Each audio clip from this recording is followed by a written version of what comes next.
Horse Doc and Talking Horses are proud to broadcast our pre-race coverage of the 2023 Kentucky Derby to be run on Saturday, May 6th at Churchill Downs Racetrack in Louisville, Kentucky. This is a What's Up Doc media production. And they're off in the Curlin, Florida Derby. It was an excellent beginning for Forte. He'll be able to duck over some from his outside draw. Meanwhile, West Coast Cowboy firing through at the inside to take the early lead.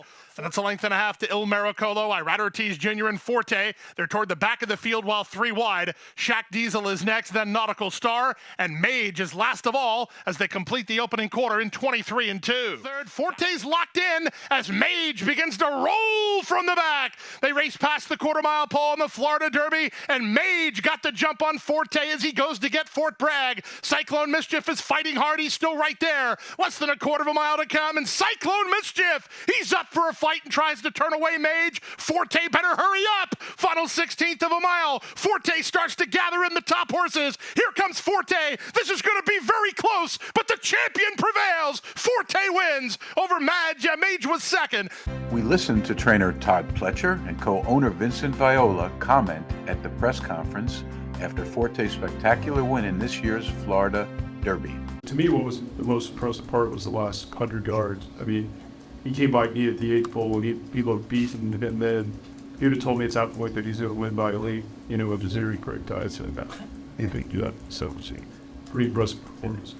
You witnessed a magnificent performance, a definitive performance. Thank you, Ira. Well, we're honored today to be with Gustavo Delgado Sr., who's won the Triple Crown in Venezuela. Yeah. And now this is his first time in the American Triple Crown races with Mage. Came in second in the Florida Derby, enough points to put you 16th on the list of 20 horses. And next month you'll be in the big race. How's it feel? Yeah, Venezuela had I had three times to win the Triple Crown, but right now in the United States I have the 2 or 3 occasion possibility that run the Kentucky Derby. I remember the horses yes though, but it's West 2 years ago, Caracara. This year I have the opportunity, the grand opportunity with the Mage, there's the good horse. Have the talent. Yeah, and I think that we need this ride the good luck, but it's possible to win. We're here with super trainer Safi Joseph Jr., super trainer down in Florida. I know him best from White El Barrio, winning the Pegasus Stakes in 2022. And now he jumped up and won the Wood with Lord Miles. He's got a good shot, long shot, but he's got a good shot. Anyone in the race has a shot with 20 horses. So tell me what it's like to be in this classic series now. I mean, just to get back to the Derby always is very gratifying, but you go there with a chance. As you said, there's 20 horses, and if you're in it, you have a chance to win it. Is this any different than what you've been used to in the past? I mean, some people consider the Derby the best race in the country. Yeah, I mean, I think it's a race that it's a bucket list for anyone that want to win it. It's a different scenario this year. Last year we came in with a barrier, one of the more fancied runners. This year we're coming with a long shot, but you saw last year from the result, Rich Strike. It gives everybody hope that once you're there, you have a chance. That's what we hope. That we go there and our horse stays sound and healthy now between now and then, and hopefully runs the race of his life on that day. Were you expecting to? I mean, you're always hopeful to win the Wood. Were you expecting that to happen, or you thought you'd be in the money somewhere and you got... I mean, you were just hoping the horse showed up. We thought the horse had ability, and you were hoping that he showed ability for you to say you expect him to win. No, I mean, you hope to win, but there's a lot of times you expect to win and you don't win. So with horses, you always hope for the best. You hope they come out safe and sound, first of all, and then you hope they run the best race. And on that day, it worked out that he was able to win, and it was a really exciting moment for us. Well, every horse that's in there is capable of winning, so I'm not a gambler, and the odds, who knows what it'll be, but probably be also or a long shot kind of deal. But it would be great if you popped up and won that thing. Like you said, Rich Strike did it. No, I mean, most definitely. As I said, you would love to win it. Forte is a deserving favorite. He's the best horse. He was very impressive the last time, and in the Florida Derby, overcame a lot to still win. And he got top it twice, and got a Brad Cox horse that won the Oakland Arkansas Derby. He was super impressive. So plus there's a lot of horses in there that are good horses in their own right. So we're thankful to be there, and we hope for the best. Fingers crossed. I'm here with David Duggan, a very well-known trainer in the New York scene, and he's taking a quick look at who's schedule of the 20 horses to be in the upcoming Kentucky Derby. David, what's your knee-jerk opinion about how you see this race shaping up? I mean, obviously it looks like Pletcher holds a hot hand. I mean, Forte is obviously the best horse. In saying that, Tapit tries to step up, but I just don't think he's tactically enough, good enough to win. I think he's more of a Belmont horse. Brad Cox's horses obviously have stepped up. The hit show I liked in New York. I thought he ran a very credible race here. He got bumped around. My personal favourite, just from a personal perspective, is Tim Yakteen. I've known him for a long time since I came to California, so Practical Move would be my thing, and I think he's good enough. He's ran some very credible races, and he's kind of battle hardened, so he's got a lot of the right attributes that you need. So that's kind of my pick on that. I mean, listen to me, you can stick a dart in it after that.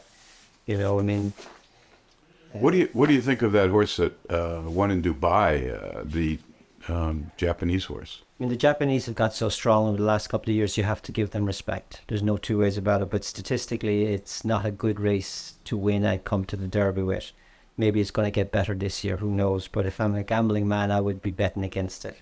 Now, the other thing that's interesting is you're looking at statistics based on the horse's credentials, but there's 20 horses in the Kentucky Derby. It's like a military charge.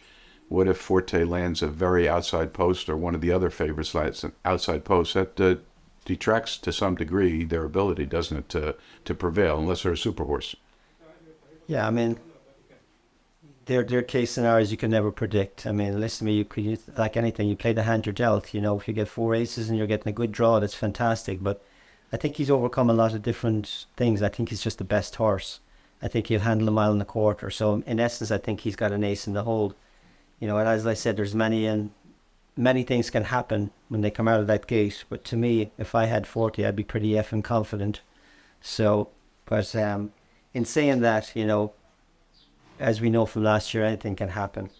Well, last year, reminding the audience that Rich Strike got into the Derby on the last day, just within 30 seconds of it being closed, and he came in, he beat the pants off Epicenter.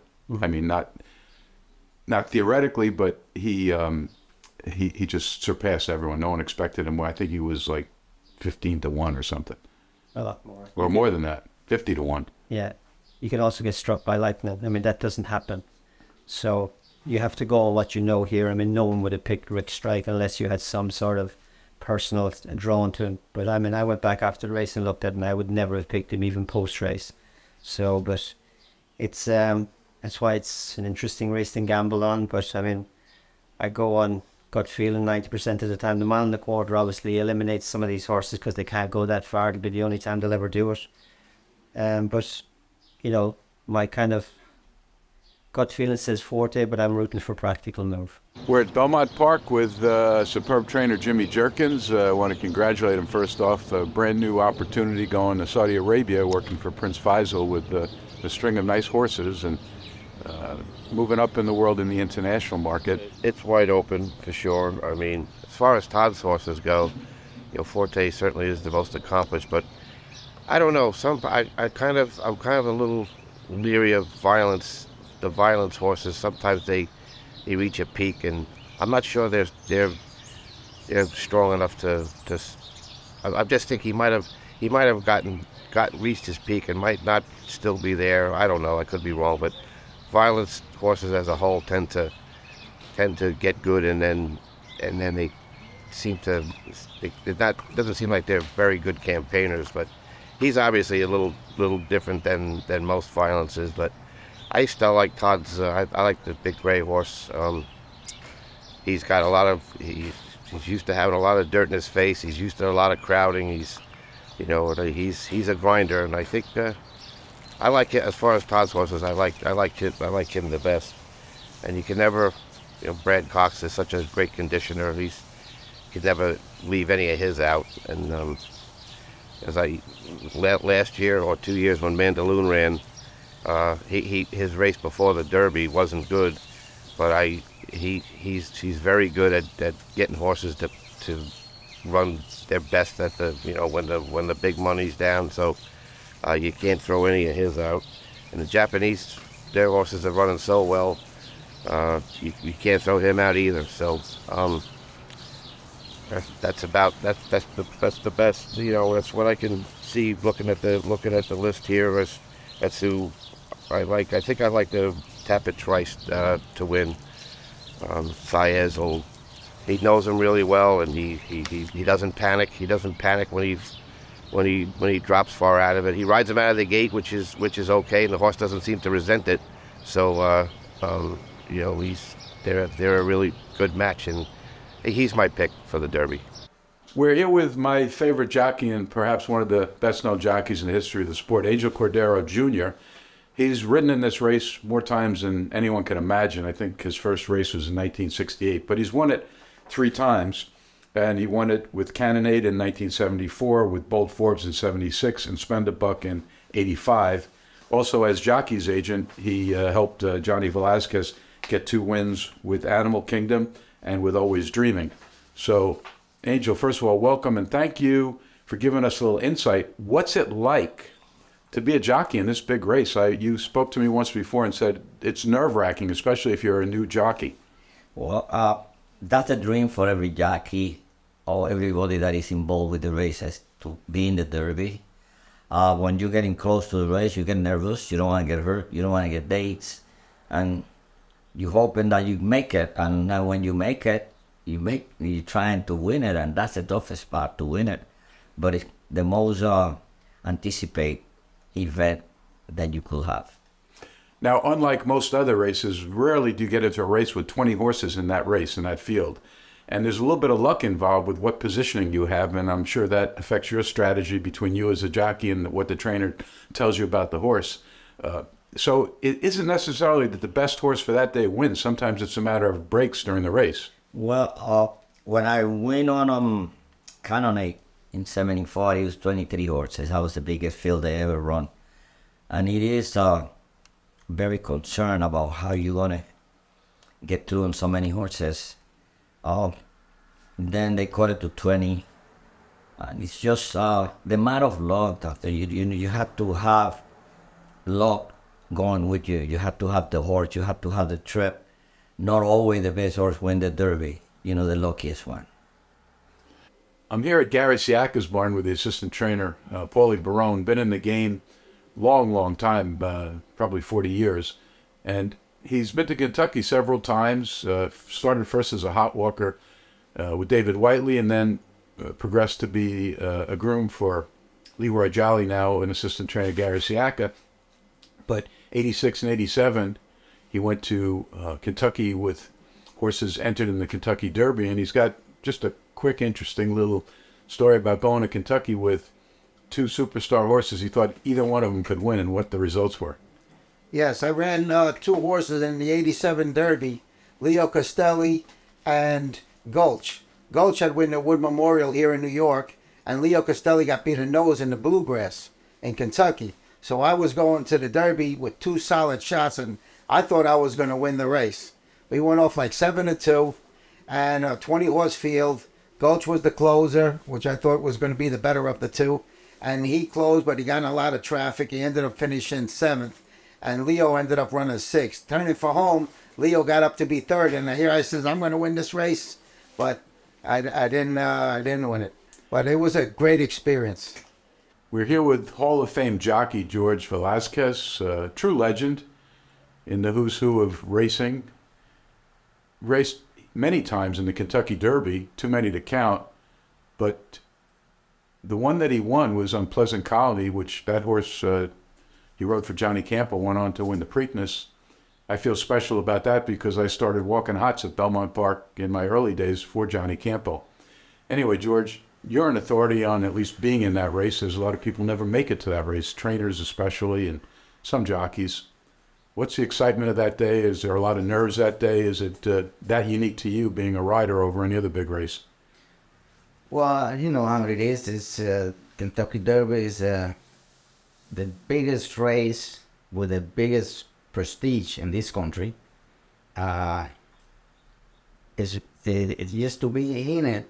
It's very excited, and the night before the race is kind of hard to sleep because you want everything to be perfect.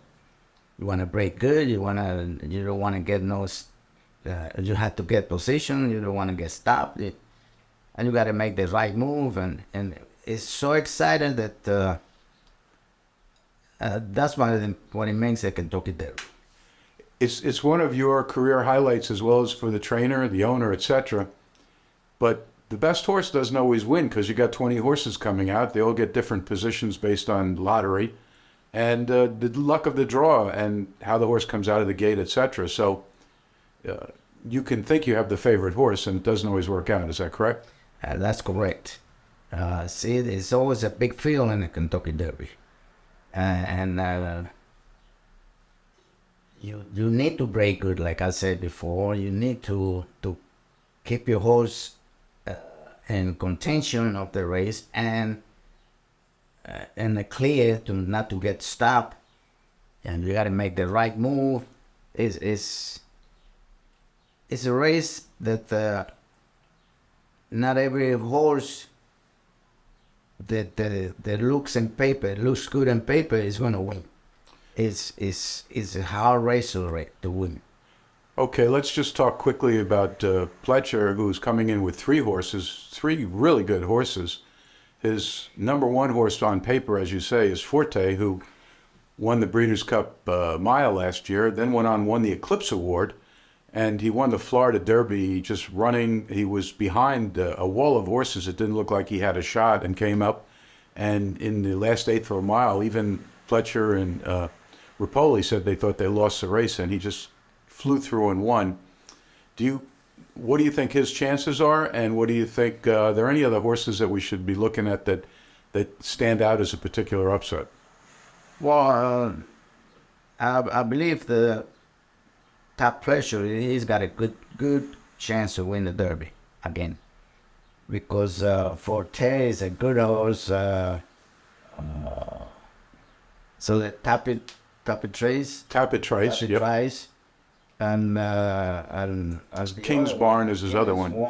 Yes. Yep. So in those 3 horses, they top horses and they trained by a top trainer. So I believe he's got a good chance to win.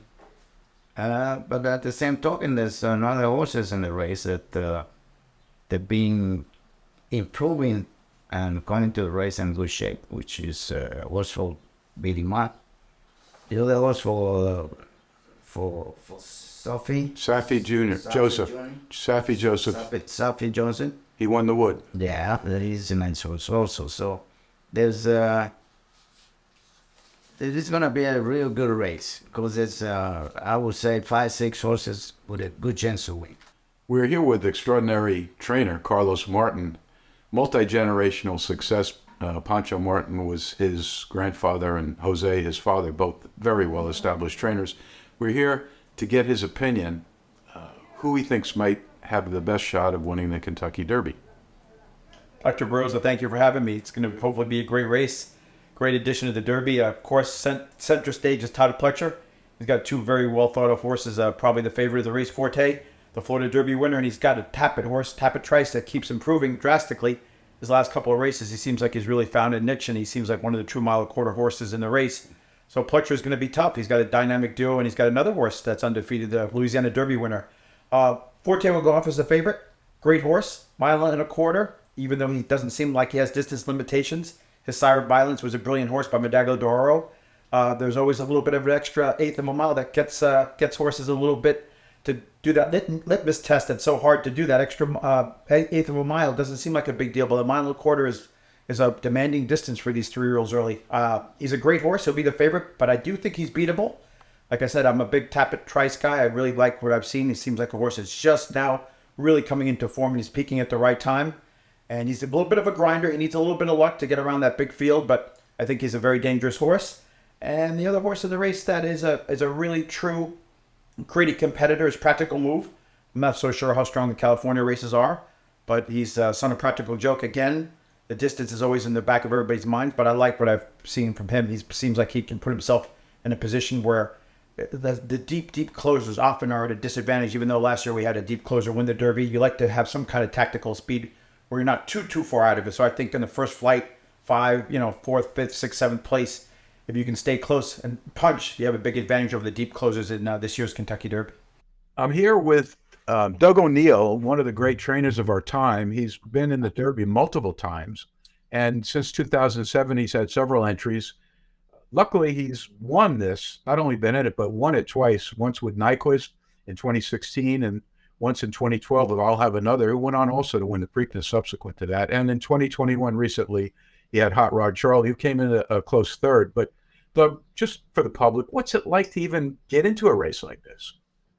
You know, it's such an unbelievable feeling, and I think it's the pinnacle of our sport. So it's almost like if you were a human athlete and you made it to the Super Bowl or the NBA championship, you just got all the fans, all your peers, all eyes are on that particular race, that particular day, and to be part of it, it's overwhelmingly awesome.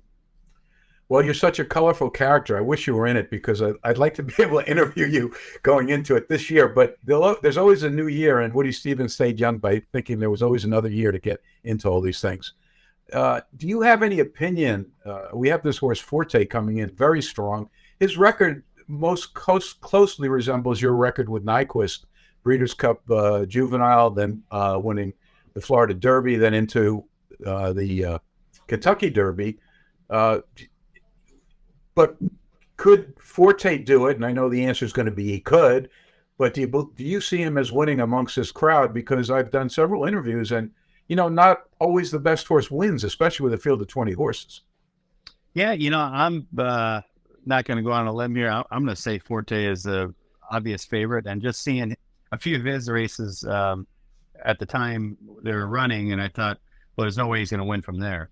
And so I think when you get his type of style where he can win from anywhere, the Florida race is just sensational. I probably put him right in the winner's circle because mid-race I said, well, he's got no chance. I mean, he just didn't look like the pace was that crazy, and he was so far back, and just the way he got it done that day to me was, wow, if that horse stays injury-free, I don't know how they beat him going a mile and a quarter. So, yeah, like you say, always the best horse doesn't always win, but he's the obvious favorite this year. Do you see anyone else, if you had to pick a second or third, or Forte just got trapped and had bad luck, do you see anyone else in there that you think could be close to him? It's so hard to tell. I'm a little biased with being a West Coast with Skinner, who just drew in for John Sheriff. So I'm pulling for him. J.J. Hernandez, who's kind of our young Angel Cordero out here, if you will. So kind of pulling for him, a home team, but he'll be, as a Hail Mary, Tom Brady. You hope the ball bounces and lands in the right guy's hand for him to win, but that'd be my long shot. Okay, and what do you think about Practical Move? He's the West Coast horse. Well, that's true. God, he's actually stable right next to me here. I can't believe I didn't throw him in there. I respect that horse. Tim Yachtin and his crew are unbelievable horsemen. They do a great job. I just question if he can get him on a quarter. That would be I'm probably talking him in the winner's circle. I'm sure Tim's hoping I am, but I don't know if he's truly a mile and a quarter horse would be my concern with Practical Move. As we know from last year, a horse like Rich Strike came out of nowhere. And I happened to be at the Florida Derby, and I happened to have crossed with Safi Joseph, and his horse came out of nowhere to win the Wood. So he could be dangerous, too, as a long shot. But anything could happen, right? It's the best 2 minutes in sports. Anything can happen, and you just need some luck. Thank God you got the best 20 jockeys in the world on the horses' backs on that particular race. So a lot of navigating, a lot of strategizing, and I can't wait to watch again this year. But my money, if I am going to bet anything, will be on Forte, like a hand of blackjack. I'm going to take the short price and hope to cash. We thank all guest participants who shared their pre-race time and opinions with us, sizing up the impending 2023 Kentucky Derby to be run on Saturday, May 6th. This has been a Horse Doc Talking Horses broadcast produced by Was Up Doc Media. I've been your host, Dr. Gregory Baroza, assisted by my post-production audio engineer, Fritz Lang. Special thanks to our photographers. We hope our audience enjoys this broadcast.